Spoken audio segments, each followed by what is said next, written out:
Al final tendremos un diálogo con Patricia, moderado por Mireya Quispe, directora e investigadora escénica. Que disfruten la función.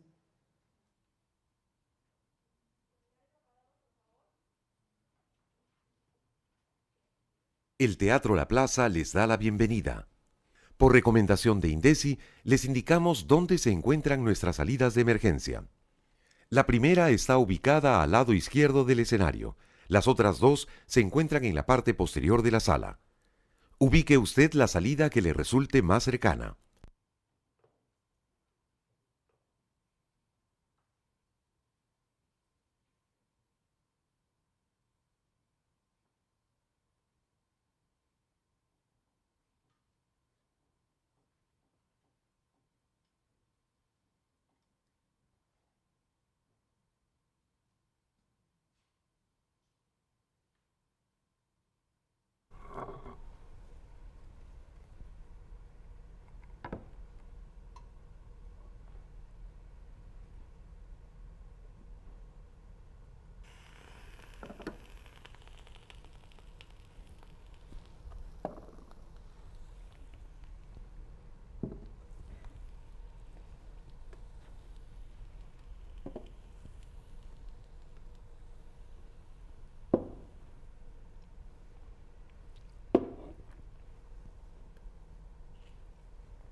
Un cazador te dirá que la caza empieza antes que la acción misma de cazar, que la caza comienza cuando la idea ronda tu mente.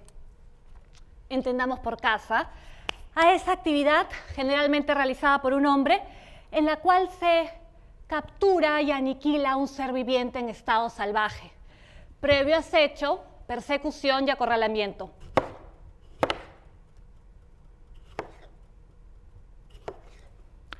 Aquí hay también un ejercicio de poder, de relaciones de poder. El cazador domina y domestica. Y desde que la idea de capturar y eliminar a un determinado ser de una determinada forma ronda su mente, Ya empezó a cazar.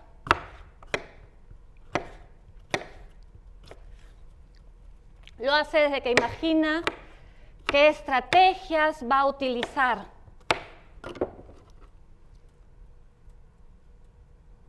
Y fantasea con eso que desea apresar.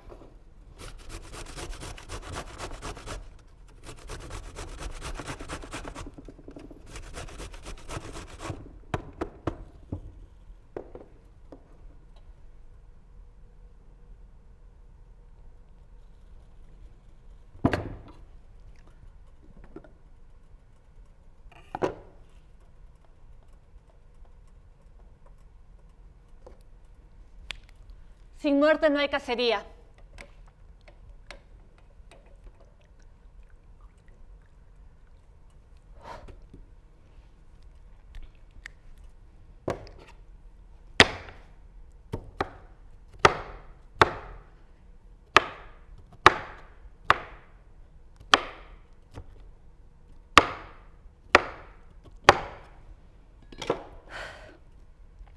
Luego de la acción de cazar, viene el momento donde esta acción se comparte con los demás, se socializa, se comunica y es también contextualizada por los otros.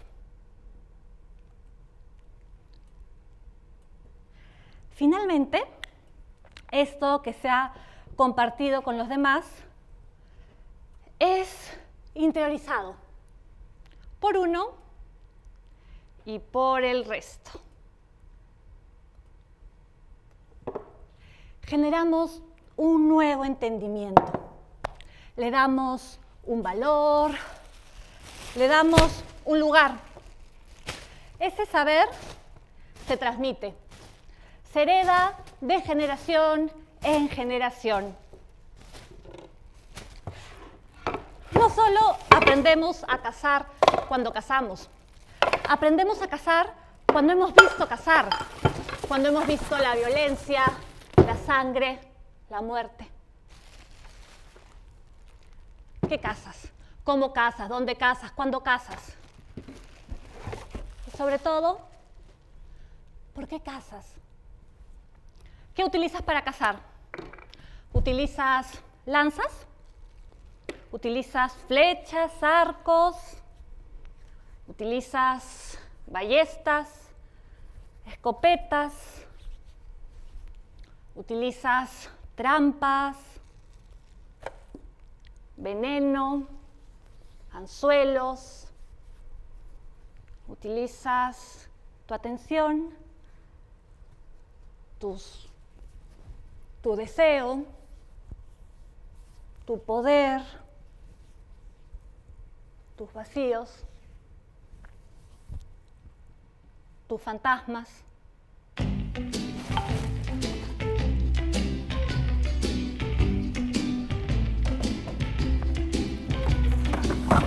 I got some troubles, but they won't last.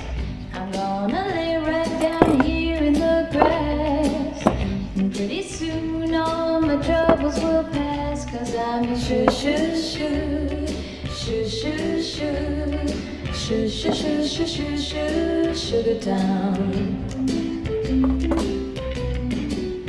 I never had a dog that liked me so.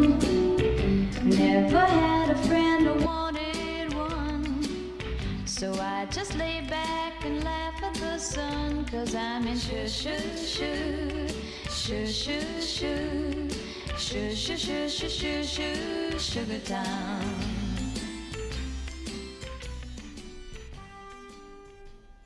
Cuando entré a la pubertad y empecé a parar con chicos, mi mamá me advirtió que me portara bien. Me dijo que los chicos pueden hacer lo que les da la gana y luego andar por ahí como si no hubiera pasado nada. Las mujeres no. La mujer siempre pierde, me dijo. No se equivocaba. Los chicos del barrio iban por ahí haciendo lo que les daba la gana. En cambio, las chicas que se atrevían a comportarse como ellos terminaban quemadas y ya nadie las tomaba en serio. Una de esas tardes de invierno y pubertad, estaba con 2 amigas paradas frente a una casa que decían estaba embrujada. Y por eso nadie vivía ahí. Teníamos las caras pegadas a la reja y escuchábamos concentradas cómo el viento circulaba por las rendijas de las ventanas y las puertas. Un susurro fantasmal que atribuíamos a algo sobrenatural y nos ponía la piel de gallina. De pronto, unos chicos del barrio pasaron con sus skates detrás de nosotras. El ruido de las ruedas contra el cemento, sus risas, lo ininteligible de sus palabras nos sacó de nuestra ensoñación de espíritus y apariciones. Me metieron la mano, dijo M. Creo que en ese momento dejé de ser una niña. De pronto, esa casa embrujada que hasta hace unos segundos me causaba fascinación, ya no era nada. Un rato después fuimos cercadas en la calle por ese mismo grupo de chicos. Burlas en medio de amenazas risueñas de quién podría ser la próxima víctima. ¿Por qué no me dijiste nada?, me increpó mi mamá cuando le conté esto casi 30 años después. Ella conocía a sus mamás. Podría haber hecho algo. ¿Por qué? No sé. No recuerdo que contarlo fuera siquiera una opción. Total, así son los chicos, ¿no? Van por ahí haciendo lo que les da la gana y no pasa nada. En las épocas de caza de brujas, algunas mujeres, como forma de rebeldía, se autodeclaraban brujas. Sin embargo, la gran mayoría aprendió a ser dócil. Era mejor no decir nada, no contradecir, llevar la fiesta en paz. Así nadie te acusaba de bruja, porque cualquiera podía hacerlo. Tu esposo, tu hermano. ¿Problemas con alguna vecina? Pues acúsala de bruja. Era mejor no llamar la atención, no opinar de más, no hacer problema. En la casa de brujas, la mujer siempre pierde.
Heinrich Kramer y Jacob Sprenger fueron dos monjes dominicos que en 1487 escribieron el Malleus Maleficarum o Martillo de los Brujos, un libro que sirvió como documento para justificar y legitimar la caza de brujas en Europa.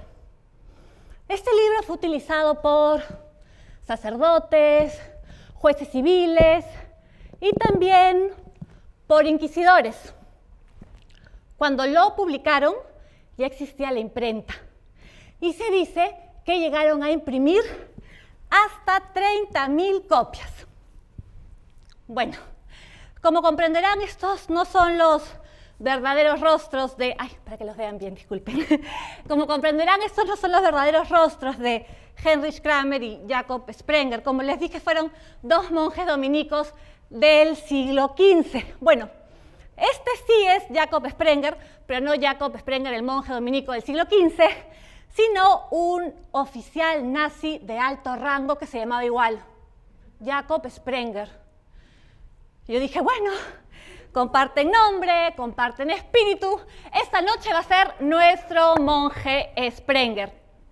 Por otro lado, Heinrich Kramer no reencarnó en un oficial nazi, así que esta noche lo está interpretando el guapo actor alemán Sascha Schron, que en el 2018 representó a Henry Kramer en la película alemana para la televisión La persecución de la bruja del suroeste. Muy bien, el Malleus Maleficarum se encargaba primero de dejar en claro, muy en claro, que no creer en la brujería era herejía. ¿Dónde terminaban los herejes? En la hoguera.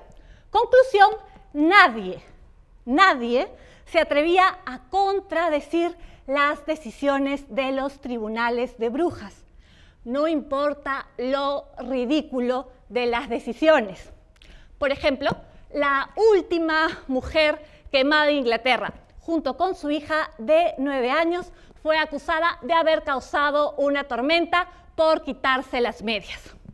El Malleus Maleficarum nos develaba cuál era la relación de las brujas con el diablo, cuáles eran sus poderes, sus metodologías para embrujar y también cómo combatirlas.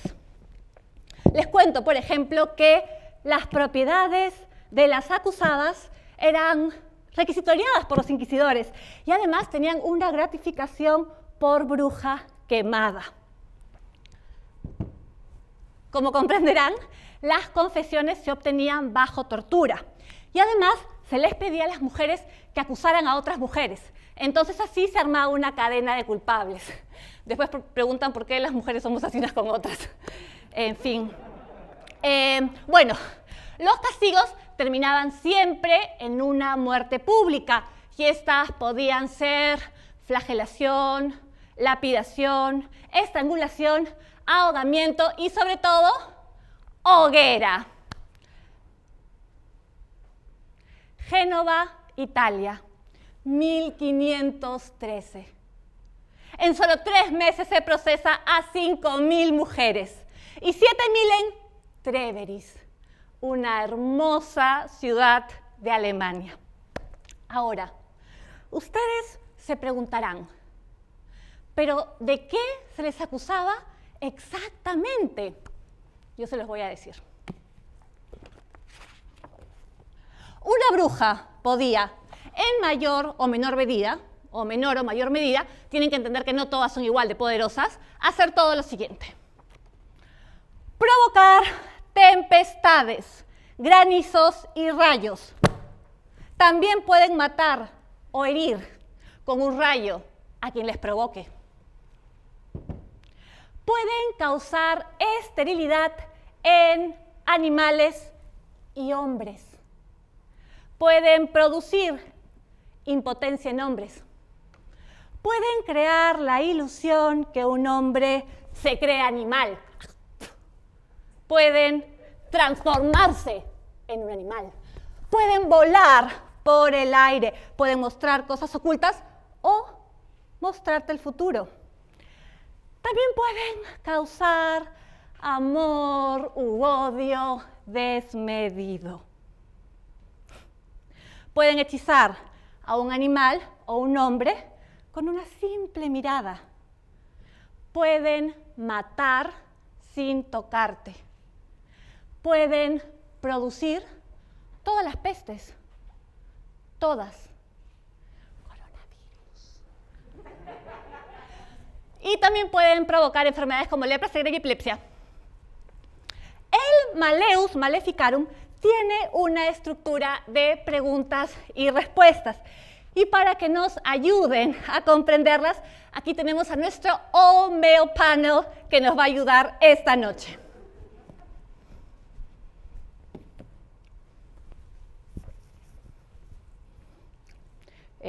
Vamos, bueno, vamos, que por qué las mujeres son más propensas a la brujería. que ¿por qué más bruja que brujo?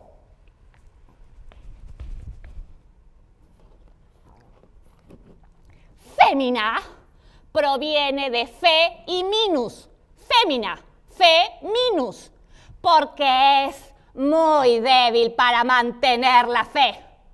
Y esa es la raíz de la brujería.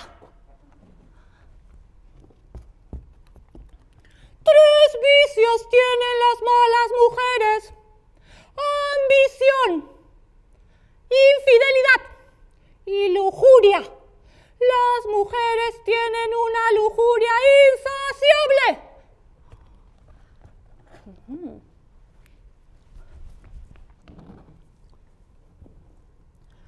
¿Puede una mujer, puede una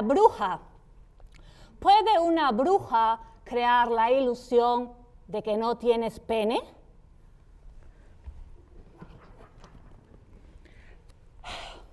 Esto lo voy a responder con una historia real. Esto me lo contó a mí un hombre que perdió su pene. Él me contó que se acercó a una conocida bruja para pedirle que se lo devuelva. La bruja le dijo que se trepara a un árbol. El hombre se trepó al árbol. En el árbol había un nido. Y en el nido habían varios penes. Cuando el hombre quiso agarrar uno bien grande, la bruja le dijo: no puedes agarrar ese. Porque ese pene le pertenece a un sacerdote de la iglesia. Yo sé esa historia porque el mismo hombre me lo contó. Las brujas pueden, con ayuda del diablo, crear la ilusión de que no tienes pene. Uy, pobre. Ya está bien, tranquilo.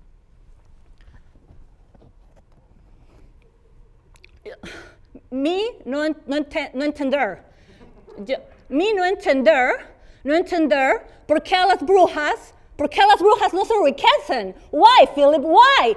Sí, señor, tranquilo, vamos a responder eso ahorita.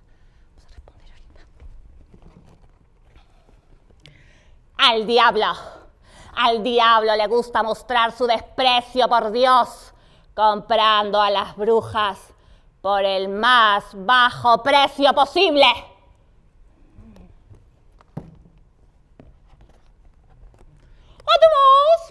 Además, al diablo no le conviene que las brujas llamen la atención por sus riquezas.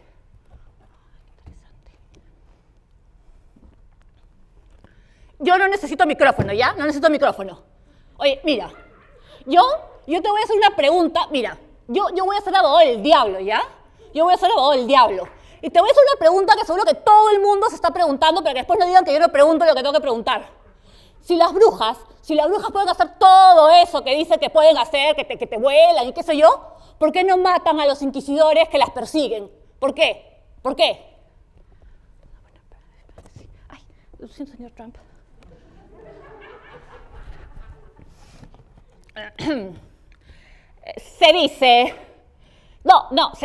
Se sabe que las brujas no dañan a los inquisidores porque tienen consideración por la justicia pública. Sí, eso.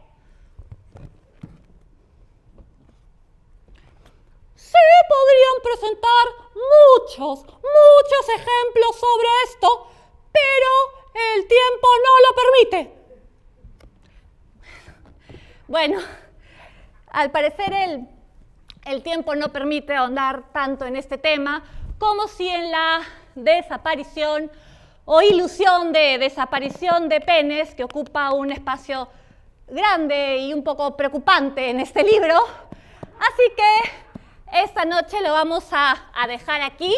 Yo quiero agradecerle a nuestros invitados, muchas gracias, ha sido un gusto tenerlos acá, a ustedes para que nos expliquen esto. Muchas gracias. I know you belong to some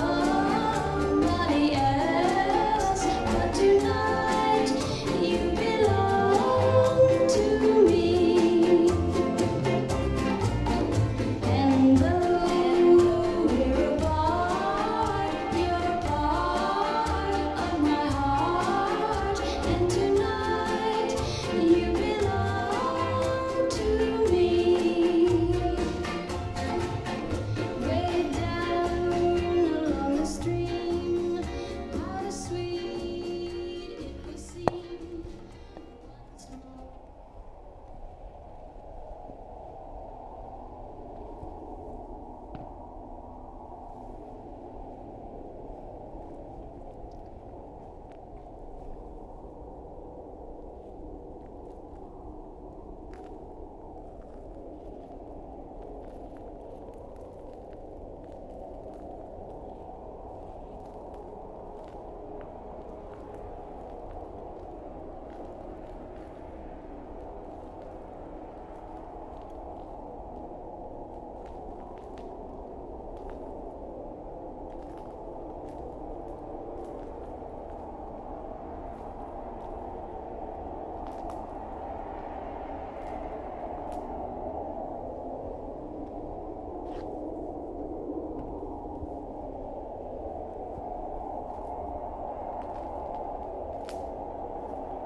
Como la viruela, la sarampión, los caballos o el catolicismo, la cacería de brujas llegó en un barco a América.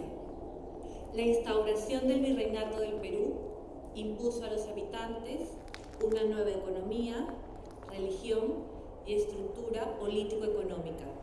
En Europa emergía la economía de mercado y las colonias fueron vitales para la acumulación de capital.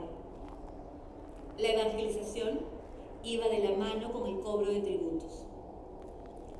La cultura andina se basaba en redistribución y reciprocidad.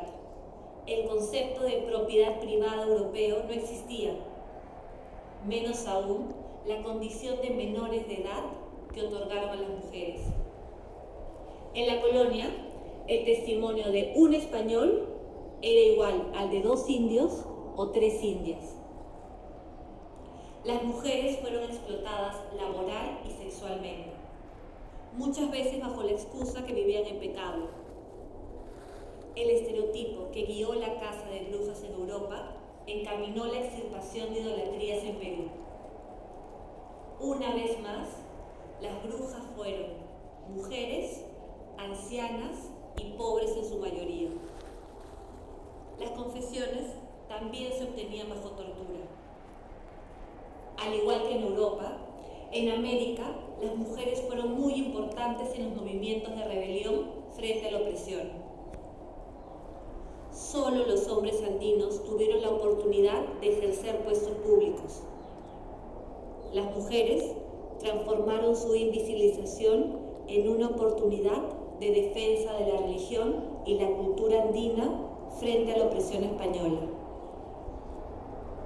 Muchas huyeron hacia las punas, no se bautizaron, menos asistían a misa. Allí se protegían entre ellas, pastaban sus rebaños, entrenaban a las más pequeñas para que se mantuviera viva su cultura y religión.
Las brujas de las punas.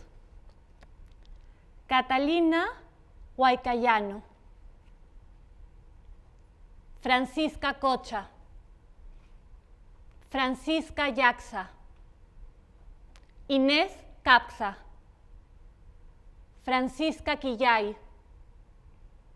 Francisca Misa. Inés Yalpo, Catalina Maiguay,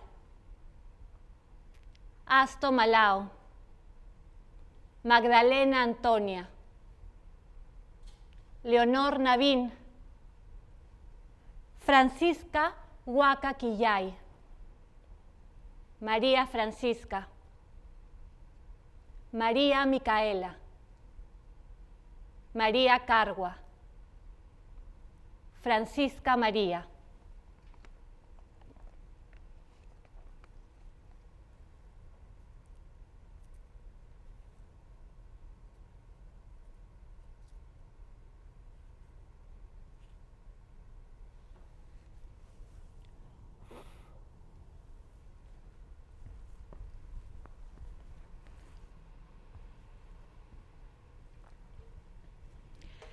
Bello es feo y feo es bello, dicen las 3 brujas de Macbeth. Y es que el mundo de las brujas es el mundo al revés, donde las escobas no sirven para limpiar la casa, sino para volar por los aires. Y se baila al contrario de las agujas del reloj. Un mundo que ironiza y se burla de las misas cristianas, volteando ritos y signos. Pero no se confundan. Este mundo al revés no significa que las mujeres estén al mando. No. Para los demonólogos, los especialistas en las brujas y sus quehaceres, las brujas no son otra cosa que sirvientas del diablo, sus esposas y esclavas sexuales. Pero las mujeres nos hemos encargado de limpiar esa imposición masculina y hemos volteado ese mal dato. Hoy en día, las mujeres, las brujas de la Edad Media, son vistas como mujeres sabias, que tenían conocimientos para curar, que podían prepararte un brebaje para que fueras fértil, que podían guiar un parto, que podían prepararte también un brebaje para abortar. Y es que a partir del siglo XVII, el Estado europeo empieza a preocuparse por el control de natalidad, por sus futuros trabajadores. Los crímenes reproductivos empiezan a tener un lugar importantísimo en la casa de brujas. Perversión sexual, infanticidio y anticoncepción. Las mujeres pierden su rol en la actividad reproductiva y el control sobre su propio cuerpo. Es más, en el Malleus Maleficarum hay toda una sección dedicada a las brujas parteras, las más peligrosas y las más poderosas. Ellas secuestran niños y los entregan al diablo como sacrificio o se los devoran. Poco a poco empieza a sentarse esta imagen de la bruja como una vieja malvada que vive sola en el bosque y que secuestra niños para utilizarlos en sus pociones. ¿Les suena familiar?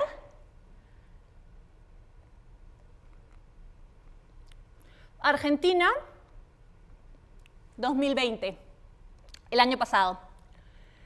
Mientras se debatía la ley del aborto, de legalización del aborto, la médico Chida Bradiolo dijo en un programa de televisión que el mejor negocio de los fetos es vender los órganos que se utilizan para la industria cosmética. Es mentira. Pero un montón de gente pensó que era verdad. Y se tuvo que salir a desmentir la noticia.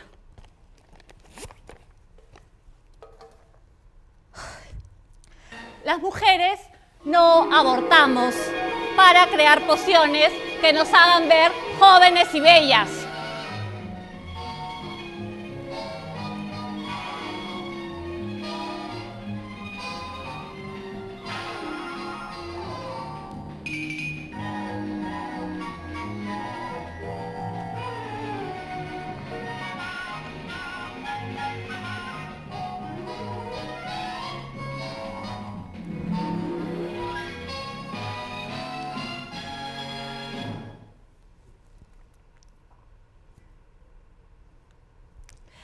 la domesticación de las mujeres nunca ha sido ajena al mundo del entretenimiento. Ya en el siglo XVI, una serie de novelas y obras de teatro se encargaban de dejar muy en claro cuál era nuestro lugar. Quizá una de las más famosas es La fierecilla domada, de William Shakespeare. Fue escrita en el siglo XVI, pero yo tuve la suerte de verla en pleno siglo XX sin que cambiaran una sola palabra. Un conocido teatro de Lima trajo a un director inglés, convocó a unos actores muy populares y así yo tuve la suerte de ver la obra más misógina que he visto en mi vida. Catalina, la protagonista, es una mujer fuerte y rebelde que se enfrenta al patriarcado, pero en esta comedia de enredos, ella termina siendo finalmente domesticada y casada por un hombre que luego se convertirá en su esposo. En Inglaterra, mientras Shakespeare estrenaba esta obra, seguro con muchísimo éxito, también se utilizaban lo que son las bridas para regañonas. Ustedes se preguntarán, ¿qué es una brida para regañona? No se preocupen, yo se los voy a enseñar. Por favor, la imagen.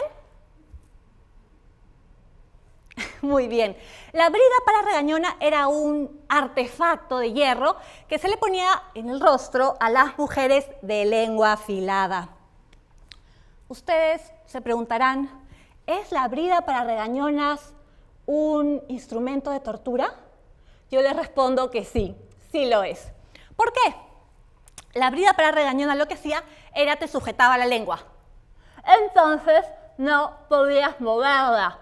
Si la movías, te dolía. Entonces mejor no la movías. Después te sacabas hacia la calle y todo el mundo podía ver que eras una mujer que necesitaba ser castigada. Que seguro habías estado chismoseando, que seguro habías respondido mal, que seguro habías estado coqueteando por ahí. Y entonces no se puede.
chica que me tiene arrebatado, que me tiene medio loco, que ya estoy enamorado. Quizás eran sus ojitos, o tal vez su caminado, o quizás esas cositas que en su casa ella me ha dado.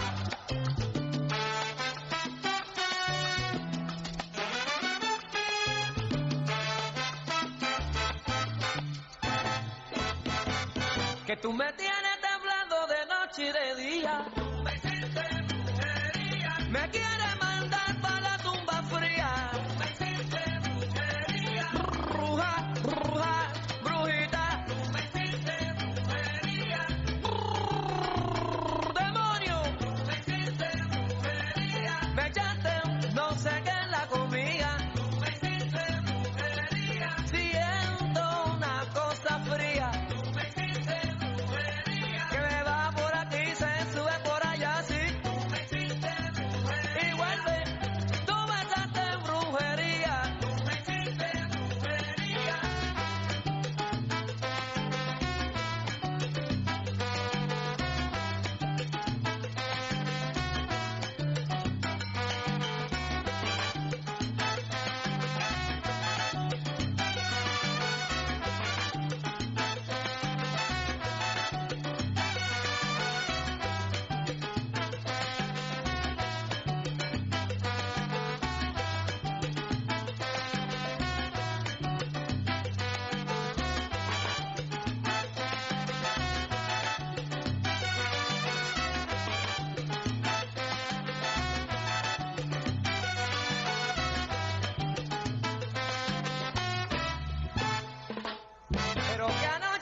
Temporada de Casa de Patricia Bifi. Los invitamos a quedarse unos minutos más con nosotros porque vamos a dialogar con la actriz, directora, dramaturga. Así es que nada, vamos a esperar a Pati.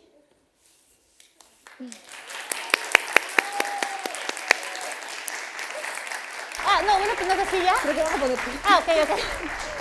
¿Cómo estás, Mirela? Ya la vez pasada, ya hice la idea.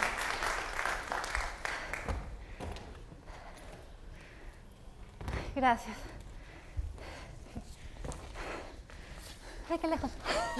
Pues Ahí estamos vas así. acá, entre brujas. Sí, a veces me olvido. Todavía. Es la primera vez que yo también, como todo el público, he podido ver todo el espectáculo, todo el resultado de este primer proceso. Claro. Ha durado 1 año, 9 meses más o menos todo el proceso. Sí. ¿Cómo ha sido desarrollar una apuesta como la que nos has mostrado el día de hoy en compañía de 5 mujeres más? Ha sido además un tiempo bastante caótico, creo que para todos, un tiempo de cuestionamientos, de mucha reflexión. Cuéntanos un poquito cómo ha sido ese proceso dentro del programa de Dramaturgas Emergentes. Bueno, el programa empezó un poquito antes que empezara la pandemia, entonces, bueno, pronto se volvió algo virtual, la primera etapa, que fueron etapas de conversatorios, de talleres, de compartir, ya con las primeras ideas de los proyectos que han ido creciendo y cambiando. De hecho, ha sido un proceso raro porque ensayar era complicado, ¿no? Un montón de cosas que antes eran como muy normales y iban sucediendo orgánicamente en el proceso, esta vez han sido un poco más difíciles, ¿no? de llevar y de hacer. Pero ha sido igual un proceso súper rico. Yo estoy, en verdad, muy contenta de haber tenido esto para agarrarme durante la pandemia, ¿no? Porque era tener esos talleres, esos espacios de conversación. Nos íbamos mostrando entre nosotras nuestros avances y los conversábamos y decíamos, también enriquecíamos, ¿no? El trabajo de las otras compañeras, ¿no? Yo siento que se me ha brindado mucho también desde este espacio, ¿no? Es rico hacer un proyecto así porque, claro, por un lado es muy solitario, ¿no? Y es muy difícil ver lo que uno está haciendo, ¿no? Pero en ese espacio sí teníamos un lugar para compartirlo, ¿no? Eso ha sido fundamental. Nos has hablado mucho de este proceso de acompañamiento, de esta suerte de soledad. Sin embargo, en tu proceso además veo, comparando un poco, teniendo un marco de tus compañeras que se han presentado previamente, mucha sensorialidad. El traer, por ejemplo, esta escena de verduras al inicio, tienes flores, tienes tierra. ¿De dónde viene un poco eso? ¿De qué parte de la exploración sobre el tema? Claro. Cuando empiezo ya a explorar el tema de la cacería de brujas, también mi asesora, que es Marianela Morena, me dijo, piensa en la cacería, o sea, no en la cacería como acción, ¿no? Y de hecho ese pensar, de pronto, no solamente en la cacería de brujas como un hecho aislado, sino en la caza en general, me trajo otras cosas, ¿no? Y también pensaba mucho estas dicotomías del espacio de la casa, que es el espacio de la mujer, ¿no? Y el espacio público, ¿no? Que es el espacio donde pasan las cosas, ¿no? Donde hay conferencias, donde hay entretenimiento, ¿no? Y también de pronto cómo esos espacios se pueden contagiar, se pueden mezclar, ¿no? Y de hecho en el proceso de investigación también de pronto llego a la cacería de brujas en Perú y en América, ¿no? Y me pareció súper importante, interesante también de pronto traer eso, ¿no? Para mí era como importante de pronto mostrar cómo todavía hay cosas de la cacería de brujas que siguen hasta ahora, ¿no? Es más, el otro día, creo que ha sido el lunes, no sé, hoy es jueves, ¿no? Miércoles. El lunes pasado, ni me acuerdo. El lunes pasado justo vi en El País, salió esta noticia de un diputado, una de esas peleas que hay los diputados en los países, y un diputado de derecha le había dicho a una de izquierda, bruja, como un insulto, ¿no? Y en este artículo del País regresaban un poquito a la palabra bruja como insulto misógino, ¿no? Y mencionaban un montón de las cosas que leí. Yo dije, ¿por qué no leí este artículo hace 1 año y medio? ¿No? Pero bueno, ¿no? Es algo que todavía está, ¿no? Entonces también de pronto quería traerlo al aquí y a la ahora, ¿no? Y creo que esos elementos también ayudan de alguna manera, ¿no? Te traen a un lugar. Aparte que son elementos, al menos la tierra, la Sí, coca, que sí, están sí. muy relacionados a lo que es la magia andina, ¿no? Sí, Justo claro, que tú claro. hablabas ahí de... Sí, de hecho cuando leí este libro sobre la cacería de brujas en América también hablaban mucho de los rituales, ¿no? Pues estas mujeres se escondían para poder hacer estos rituales que eran la adoración a las huacas, ¿no? Entonces también se hablaba mucho de los elementos, ¿no? Entonces también fue ir recogiendo estos elementos y traerlos a escena, ¿no? Es gracioso porque cada vez traigo más cosas, ¿no? Cada ensayo eran más elementos, ya era como, al final eran como un montón. Resulta muy pertinente hablar de brujas, además en el contexto de la pandemia, porque muchos de los mitos alrededor del tema de la mujer, por ejemplo, como los feminicidios o la violencia doméstica, que están relacionadas con el ámbito del hogar, donde se supone Claro, que sí. uno debe estar mejor Sí. cuidado, tiene mucho que ver, creo que es una cosa que se ha destapado durante la pandemia de manera mucho más evidente. No hay brujería detrás de las cifras. No. Has relacionado también durante este periodo esa situación real que te rodeaba con el tema que nos has presentado el día de hoy? Sí, de hecho hay un primer momento donde hablo de es esto que le sucede, acá a todas las adolescentes en el mundo, creo, ¿no? Que es cuando de pronto la calle se comienza a convertir o la empiezas a percibir ya como un lugar peligroso, ¿no?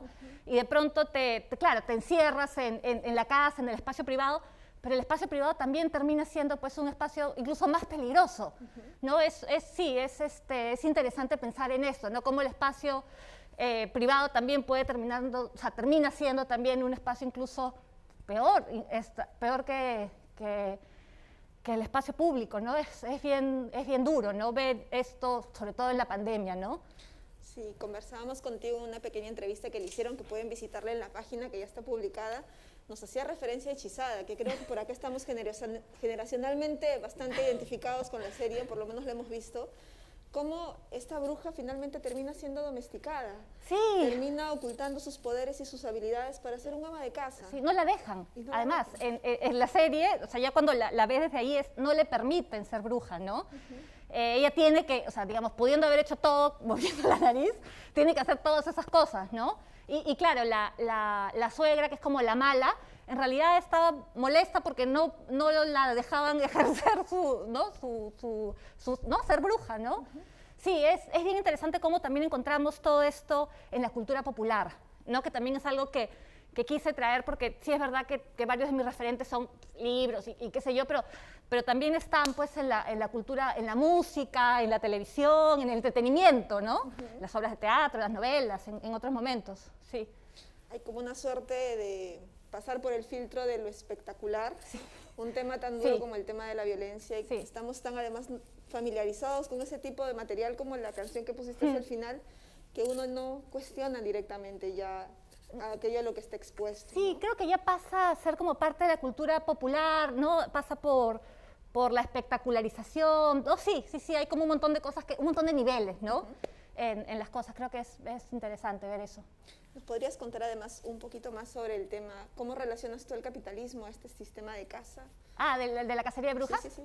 Sí, bueno, de hecho sí, yo empecé en realidad trabajando esta relación cuando empecé el proyecto, tenía este interés en cómo el capitalismo parece absorberlo todo, ¿no? Incluso lo que es contracapitalista, no sé, el punk, ¿no? De pronto sale el punk y de pronto el capitalismo lo absorbe y te saca el punk, ¿no? El H&M, no sé.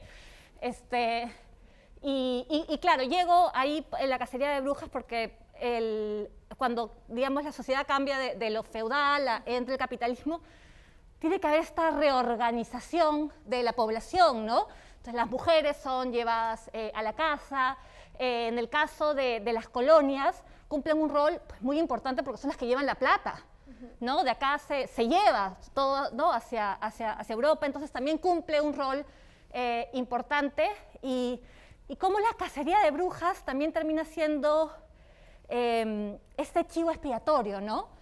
Porque de pronto, claro, la gente que tenía tierras ya no tiene tierras, ¿no? Se empieza a perder, ¿no? Comienzan a acercar las tierras, a apropiarse de las tierras. Entonces, como de pronto toda esta... como de pronto, ¿no? Cuando uno se siente, digamos, no contento, lo más fácil es buscar un chivo expiatorio en el cual puedas volcar toda tu odio, ¿no? Toda tu frustración. Entonces, bueno, que es algo que se hace hasta ahora, ¿no? Es interesante ver también cómo esos mecanismos se han usado todo el tiempo en todas partes, ¿no? En el caso nuestro, además, siento que tiene que ver con un tema de identidad. El curandero, el brujo en el Perú prehispánico no era el sujeto perseguido, era el sujeto que de alguna manera más bien tenía reconocimiento social. Claro. Hablaste de las curanderas, de las parteras incluso, ¿no? Sí, en América y en Europa también, ¿no? Las mujeres que se persigue como brujas son mujeres curanderas, ¿no? Que hacen lo que ahorita probablemente se conocería como homeopatía, ¿no? Manejaban hierbas. El capitalismo. ¿Qué? El capitalismo. Sí. Claro, no es rentable. Entonces, claro, son perseguidas y también se pierde saberes, se pierden conocimientos, ¿no? Tanto en Europa como en América, ¿no? Entonces también sigo con mi cola, es importante ver cómo las mujeres también ocupan un lugar en esta resistencia, ¿no? Creo que también es algo como que quería dejar en claro, ¿no? Finalmente estas mujeres toman un lugar y enfrentan, ¿no? Yo tengo un comentario adicional, pero me gustaría también pasarle la palabra al público, que yo me imagino que por ahí más de uno va a tener alguna pregunta, un comentario que quiera compartir con nosotros. No veo con la luz, pero por acá alguna mano que se levante por ahí. Tenemos un micro que se les puede alcanzar. ¿Nadie se anima? No, creo que no. Creo que no. No. Voy a poder... Ah, por acá. Antes de hacer mi comentario.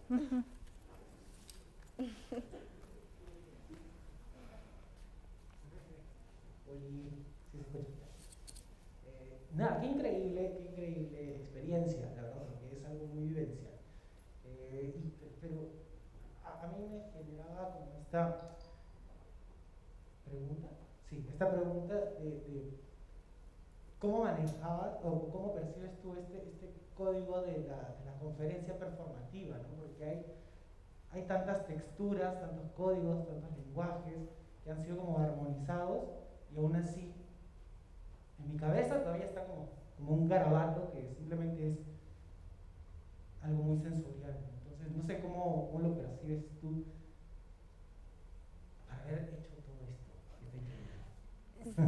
Sí, de hecho, sí, empiezo a trabajar, cuando empezó era mucho más conferencia, porque al primero saqué como este material súper duro, ¿no? En el sentido como teórico, y después sobre esta cosa teórica que construí, fui, digamos, encontrando los puntos en común con lo personal, con lo actual, ¿no? Fui como hilando.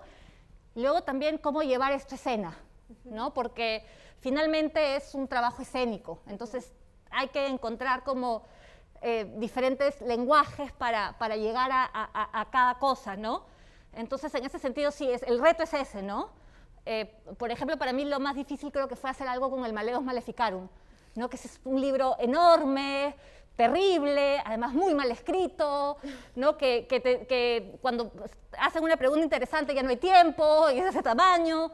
Entonces es como de pronto puedo hacer de eso algo escénico, ¿no? Ese ha sido un poquito el reto, ¿no? Una vez que ya sacaba como cuál era la información, lo que me interesaba exponer de cada parte, ¿no?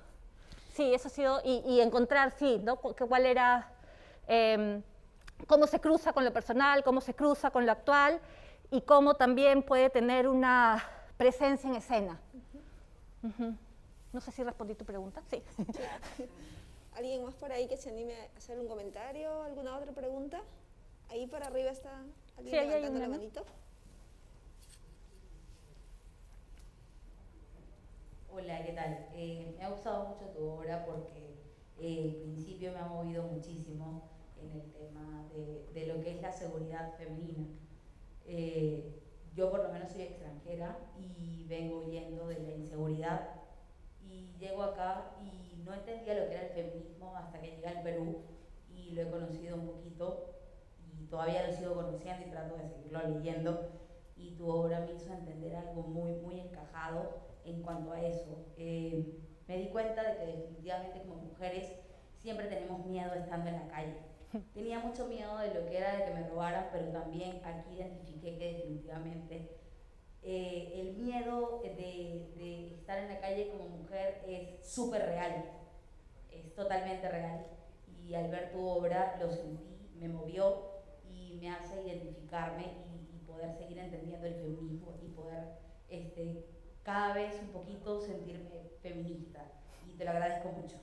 No, gracias a ti, qué bueno que haya podido llegar y que haya podido de alguna manera sí hacernos comprender algunas cosas, ¿no? Que nos suceden, que vivimos y que traemos, ¿no?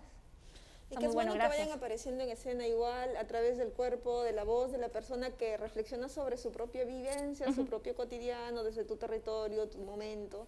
Me parece que eso también es algo valioso del programa, ¿no? Y que quizás por las circunstancias se haya de alguna forma repotenciado, porque el proceso ha sido bastante largo, les ha permitido espacios de exploración. Incluso el formato que ustedes están viendo ahora ha cambiado, porque el planteamiento inicial era presentar una obra completa, cerrada, pero en ese diálogo que se ha dado también en el programa se ha dado la posibilidad de presentar una apertura de proceso, ¿no? Lo que indica que el teatro tiene que estar también dialogando con su entorno y con su contexto y con sus necesidades y precariedades, que creo que a todos nos ha traído la pandemia. No sé si alguien más quisiera hacer por ahí, hay un comentario como para... a partir del comentario que hizo la chica adelante, que me ha gustado mucho lo que comenta, es verdad, o sea, me he quedado pensando en que tiene una función pedagógica, el trabajo que ha hecho Patricia, y también pensé que tiene muchas capas, pero creo que el humor como recurso para hablar de un tema tan denso me parece bien interesante, porque finalmente aligera algo que podría ser un tostón, ¿no? Una cosa muy densa. Y entonces, lo que quería preguntarte, Pati, es cómo surge el humor, digamos, quizás un poco frívola la pregunta, pero me parece importante que hablemos de todo, que discutamos de todo, y una estrategia de enfoque, de abordaje de los temas más difíciles. Siempre he creído que es el humor, porque finalmente es como disipas tensiones y puedes abrirte un poco más al diálogo, ¿no? Es lo que yo pienso. Entonces, no sé si en tu caso era algo que tenías claro desde el comienzo, fue surgiendo, no sé, cuéntanos un poquito de eso. Bueno, claro, yo ya vengo trabajando el humor en mis otros proyectos. Creo que también es algo como que me sale natural, un poco es mi forma de abordar un montón de cosas, incluyendo mi vida.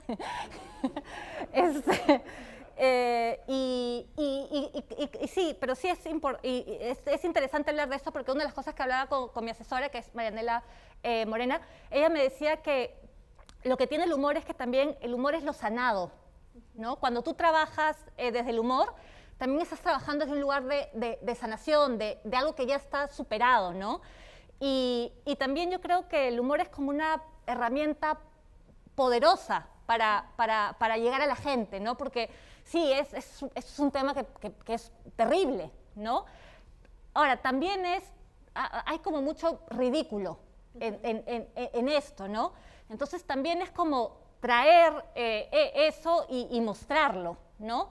A veces también las cosas están ahí, ¿no? Y es cuestión de llevarlo por esos lugares. Sí, sobre todo, regreso un poquito al Maleus Maleficarum, que para mí fue un dolor de cabeza cuando lo leí, que es un dolor de cabeza ese libro, pero tenía que estar, o sea, yo sentía que tenía que estar, o sea, esto, o sea, es como un documento, es real, ¿no? Esto te dice, mira, esto se imprimió, esto se hizo. Entonces también cómo llevo un libro que Dios mío, que yo lo pasaba, yo lo leía y decía, pero ¿qué, ¿no? ¿Qué es esto? ¿No? Entonces, encontrar esos lugares y potenciarlos, ¿no? Y para eso, claro, la teatralidad te ayuda a potenciar ese ridículo, ¿no? Ese sinsentido, ¿no? Que uno encuentra en la realidad todo el tiempo. No es extraño, porque ahora si volvemos un poco a Mariana, por ejemplo, también trabaja el humor para abordar un tema, y es como una suerte de repetición. Me acuerdo de Franca Ramen, el monólogo que hace sobre el hijo también. El humor está muy presente, creo que para lidiar con el dolor que genera toda esta situación de opresión que ha vivido la mujer durante siglos, ¿no? Por ahí había visto una mano más que se levantaba. Hola, buenas noches. Bueno, en primer lugar, quiero agradecerte porque esta obra ha sido maravillosa. Personalmente, en mi familia siempre la palabra bruja estaba relacionada con cosas negativas, ¿no? Yo recuerdo que mi madre, yo de pequeña solía tener un tic nervioso y lo hacía muy seguido. Y mi madre, para que yo dejara de tener este tic, me dijo que si yo lo seguía haciendo, me iba a volver una bruja, ¿no? Y yo tenía 6 años. Entonces yo, pues, con el miedo que me causó todo eso, dejé de hacerlo, ¿no? Y siempre lo tuve presente, ¿no? No puedo volver a hacer esto porque me voy a volver una bruja, y ser bruja significa ser mala, ser la oveja negra, ser un montón de cosas, ¿no? Que yo, siendo una niña, no sabía definir tan bien, pero sí lo relacionaba como algo negativo, ¿no? Entonces, gracias al feminismo y gracias a todo lo que yo fui descubriendo más adelante, me di cuenta que ser bruja no es nada de eso, ¿no? No es nada de lo que nos han contado, precisamente esos libros que han escrito hombres, ¿no? Entonces, además. Así que aquí te habla otra bruja.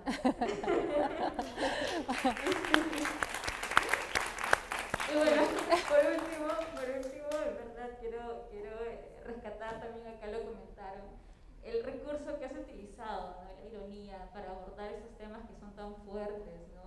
Yo escuchaba cada cosa y decía, sí, claro, eso es lo mismo que me han contado, ¿no? Pero lo hacías de una manera que es verdad que lo disfruté muchísimo. Gracias. Gracias. Gracias a ti. Creo que ya estamos con el tiempo, sería esa como la última pregunta. Agregaré mi comentario sobre la mesa de ponentes porque me extrañó no ver a Jodorowsky quizás por ahí, uno que habla de la magia y que también habla a veces de otros temas. Lo voy a tener en cuenta. La gran ausencia. Sí, no, de hecho he tenido que hacer ahí un filtro, para poder llegar a... Te hubiera faltado mesas, si no. Sí, me he tenido que juntar con esto también, de 2 mesas. Pero sí, un filtro ahí bueno, los autores tenían que estar, evidentemente, y encontrar gente, también ver cómo es algo. También me interesaba cómo es algo que pasa a lo largo de la historia, ¿no? Tienes estas imágenes en blanco y negro y llegas al color, ¿no? Está bueno. Nada, muchísimas gracias, Pati. No, a ti, muchísimas gracias a todos por venir en plena pandemia.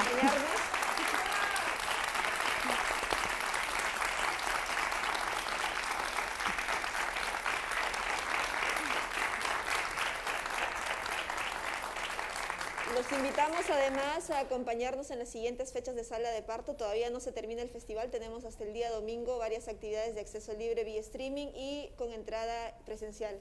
Nada, muchísimas gracias. Gracias. Ay, gracias, Mirela. Disculpe, por favor, antes de retirarse de la sala por temas de protocolo, necesitamos salir de manera ordenada y va a ser por orden de fila de atrás para adelante. Ahí mis compañeras van indicando, por favor, el orden. Muchísimas gracias. Buenas noches. Estaba linda. ¿Ya? ¿Botaste los nervios? ¿Qué? Ay, sí, ¿qué? No, estabas nerviosa. No, yo más me olvidé mi plato, tuve que entrar a buscarlo. ¿Por qué tengo tantas cosas? Pero está muy buena, me ha gustado muchísimo. Qué bueno. Bueno, buenísimo. Fácil, en otro momento también conversábamos, ¿no? Sí. Oye, no, y Ay, qué lindo eres, Miki. Gracias, Miki. Hay que una notita y Dani dice, ¿qué diría mono? ¿Mono? Sí, ¡Ah!